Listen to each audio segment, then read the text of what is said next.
Success Insight shares the stories of the people with passion and drive who make things happen in the world. Here's your host, Howard Fox. Hello, everybody, and welcome back to another episode of the Success Insight podcast. Our guest today is Andrée Martin. And you know, when Andrée Martin is on our show, it must be Mindset Monday. And we are excited about another great show of insights and really some very valuable discussions around the confluence of golfing, mindset, and business. Now, let's give you a little background about Andrée. She is your leadership, mindset, and golf performance coach.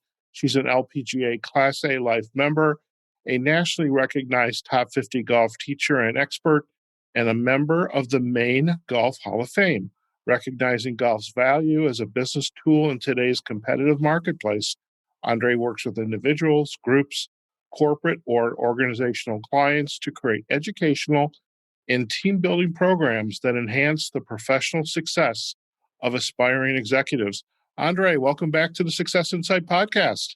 Thank you, Howard. Great to be back with you, as always. Fantastic, and hard to believe we are in June already. Oh, each week just seems to whiz on by. It's crazy, crazy, crazy. Most definitely. So what's in store for us today on Mindset Monday? Today's episode is the 4 mindsets of great coaches. 4 mindsets of great coaches. So I'm not even going to begin to gather a guess of what this might be, but I know there's a lot of books out there with the 4 questions, the 4 of this, the 4 of that. So what are those 4 mindsets? The 4 mindsets are humility, potential, risk, and responsibility. Humility, potential, risk, and responsibility. Yes. Okay, let's talk about it. So your humility mindset. With great coaches, it's not about how much do I know, how smart am I, do this exactly the way I would do it. A great coach wants to think about what does this employee or athlete need to create and increase their capabilities and contributions to the team and to the success of their business and sport. They're always thinking about that instead. And that comes from that inspiration, and they're pretty much setting themselves aside, and they're listening and caring and building trust by inspiring that employee or athlete to drive towards their best. It just drives their engagement and their business performance. I'm going to push back just ever so slightly. Okay. Patrick Lencioni wrote a book, The 5 Dysfunctions of a Team, and then we use that model within the DISC work that I do, and we call it the 5 behaviors of a cohesive team. But he wrote a book called The Ideal Team Player, and in the ideal team player, there were 3 characteristics: humble, hungry, and smart. And so humility aligns with humble. And while I agree with what you've just said about the great leader goes out of his or her way to really bring out the best in the people they're responsible for. But having humility or being humble, it also is a behavior on the part of the leader, him or herself, Absolutely. or the golfer, him or herself. Because, I mean, who's the top golfer in the world right now? You've got Bryson DeChambeau. Okay. Right. I'm not even going to begin to try to repeat that name. However, how does Bryson talk about himself as one of the premier golfers in the world today? Does he talk about, oh, how great I am? No. Or look at what I did, it's all about me? Or is he also saying, I had a great round. I had, the greens were perfect. The course officials took care of the crowds and really made this experience a positive one and allowed me to really focus on what I do best. Yes and no, because you get both. Bryson's a unique one. I don't even know that I would use him as an example right now. He might have not been the best example. But it's okay because there's all different kinds. And this is a great example of all different kinds. He's at the top of his game. He he is a rock when it comes to stretching himself and being an amazingly fit athlete who can absolutely crush it out of the park. And because he's crushing those numbers, he's actually ahead of the field by, 1.5 to 2 strokes and achieves his success that way. And yes, I know we're in June, but I'm going back to dates in March where he proved it over and over again. But let's go back to the humility piece, because it does take a humble athlete who isn't so focused on the ego to come back to focusing on what it takes to win and having that potential mindset and that risk mindset that I'm going to get to in a moment. But we're talking right now about great coaches, not great athletes. What are the great coaches doing to inspire those great athletes to their brilliance? And they're not coming from an ego's standpoint. Right. Where they're coming from is looking at where can this athlete or employee increase their contribution and impact on the position they have in either the job or the field to play their very best. And it takes knowing how to get them into full alignment. And that's what a coach does. I'm now NLP master certified, and I can get corporate teams as well as athlete in full alignment.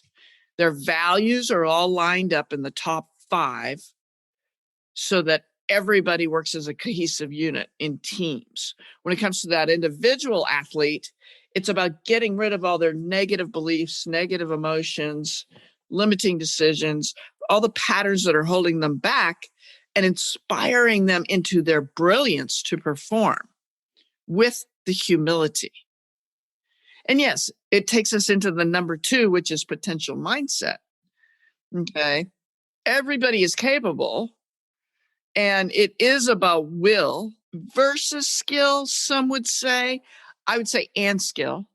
A great leader is going to put a round peg into a round hole, and this is where you and the disc come forward, right? They're going to put a square peg in a square hole. I think about Brady and the Patriots and how he's done it over the years. Well, you don't get picked in the 6th part of the draft out of your skill. It's more, he proved it with his will. He didn't say, oh, poor me. He moved forward with out of, and pulled it out of his potential through the great coaching of Belichick. And Carol Dweck in Psychology Today often spoke of hard work, focused practice, persistence, results, and continuous learning and growth. In addition to the innate talent, that potential mindset is what succeeds. And it's proven over and over and over again. You can tell I'm from New England because I'm now going to talk about Larry Bird. Okay. But stretch assignments with an athlete. You got to get that stretch assignment to develop the skill in addition to these progress checks to keep them amped up and moving forward. Same thing in the business world. You can't just sit there and do your job. And even if you do it very well and expect, well, somebody's going to recognize me and give me a promotion or a raise as a result, right? You have to be willing to stand up and say, I'm interested in doing this kind of work. Where are there opportunities for me to assist someone so I can learn and build up that track record? So those stretch assignments, that's the mark of being successful in a large corporation. Absolutely. It's about success beyond the innate talent and pushing towards that. Right. And that takes you to the risk mindset, because you got to take risks to succeed. You learn as much from your failures as you do your successes. And unless you take that risk, you're never going to know how much better you could really be, how much better you can strive toward, and how to keep amping up those benchmarks and striving toward that better goal. Trial and error, yeah, you got to go for it. You learn riding a bike. You got to fall several times until you get, or start with those training wheels, take them off one by one, and then you're riding on 2 wheels. Well, in business, if you make a mistake and you're in an organization that recognizes mistakes can occur. Now, we're not talking about life and death mistakes or, for with in surgery or pharmaceutical, et cetera, or jumping out of an airplane with a parachute, but within reason of the work you do. Well, with safety in mind. With safety in mind, making a mistake is an opportunity to learn. Exactly.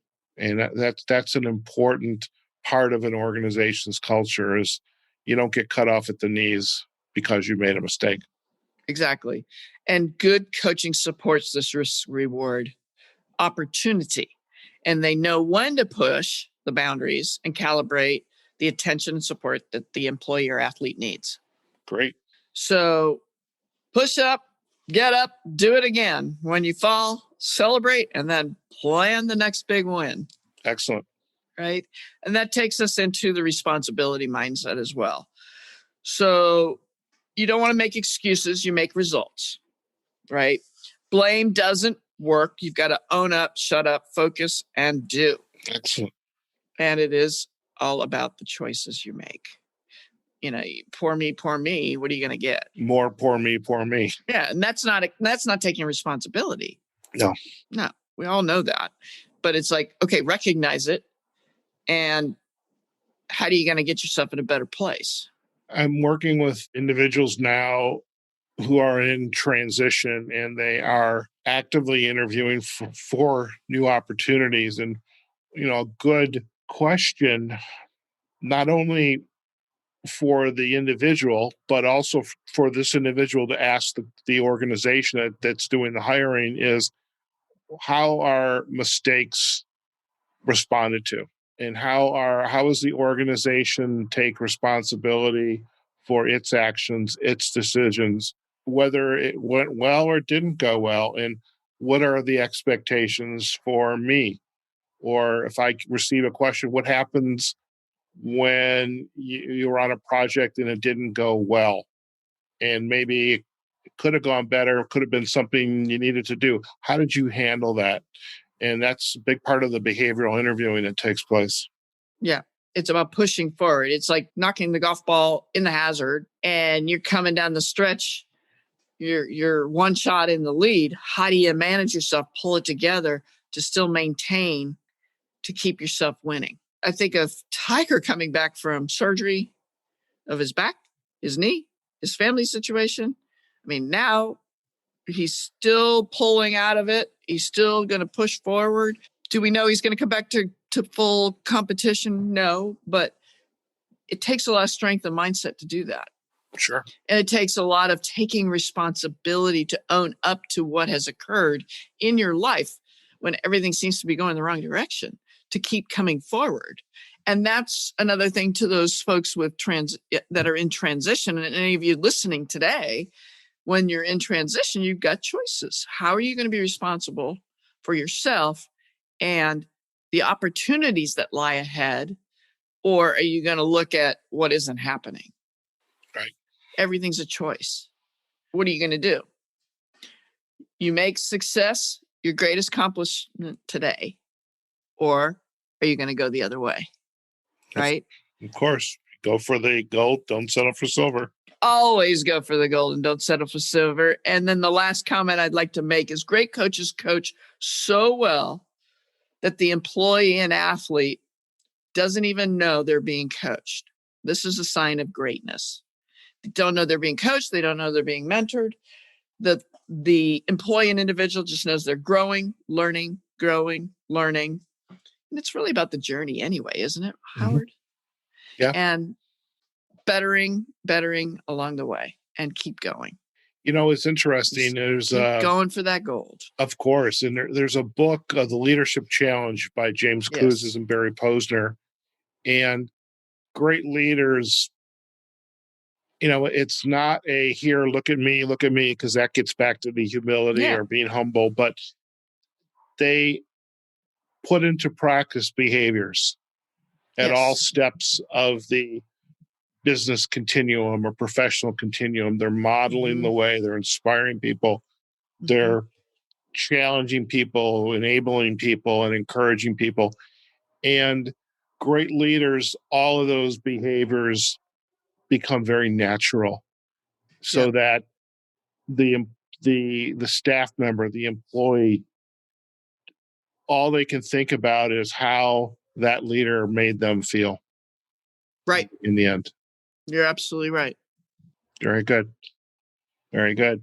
Andrée, before we head out, what are the best places for our listeners to go if they would like to learn more about you and your work? I can be reached at andreegolf.com. That's Andrée with 2 E's. You can reach me on Facebook, LinkedIn, YouTube, and Instagram. Fantastic. Well, we will most definitely provide the links to andreegolf.com as well as your YouTube channel, Instagram, Facebook, and LinkedIn. As always, it is a pleasure to have you join me on Success Insight Podcast and this wonderful series of Mindset Monday. Thank you again, Andrée. Thank you, Howard. Always a pleasure. All right, folks, we have just been chatting with Andrée Martin, our leadership mindset and golf performance coach. And today's topic was the 4 mindsets of great coaches. And we talked about humility, potential mindset, risk mindset, and responsibility mindset. Lots of great insights today, insights that translate very nicely into the world of sport and in Andrée's world, golf, but also into the world of business. So we hope you, after listening to the episode, perhaps there's an insight that you can take away and perhaps give you the foundation for some steps you want to take in whatever goals you have or goals you have for your team. Okay? So let us know what you thought of tonight's episode, and you can find us on successinsightpodcast.com. We are on Facebook and LinkedIn at Success Insight Podcast. We are also on the podcasting platforms, Apple Podcasts, Google Podcasts, Amazon Music.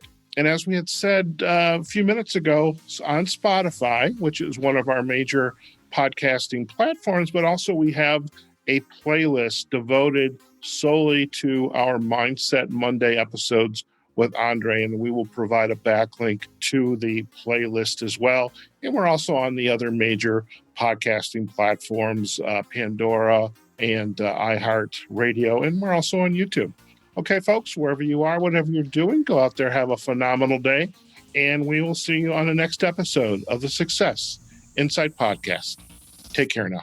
Success Insight is a production of Fox Coaching and First Story Strategies. Find us online, successinsightpodcast.com.